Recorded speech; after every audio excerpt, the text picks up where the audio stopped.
எத்துப்பாத்தி புதகுழி வழக்கு 3ஆம் கட்டத்தின் 19ஆம் நாள் இன்று யாழ் நீதவான் எஸ் லெனின்குமார் அவர்கள் முன்னிலையில் எடுத்துக்கொள்ளப்பட்டது. இன்று புதிதாக 4 மனித இன்பு எச்சங்கள் அகழ்ந்தெடுக்கப்பட்டன. அத்தோடு 16 மனித எச்சங்கள் அடையாளம் காணப்பட்டன.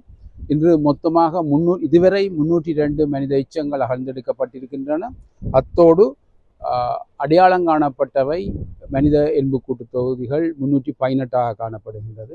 அத்தோடு இன்று அந்த மனித எச்சங்களோடு அக்யூமுலேஷன் என்று சொல்லப்படுகின்ற மனித குவியல் எலும்பு குவியல்கள் ஒன்றும் 20ஆம் இலக்கமிடப்பட்டு காணப்பட்டிருக்கின்றன. இந்த அகழ்பணி நாளை தொடர்ந்து 20ஆம் நாள் நடைபெற இருக்கின்றது.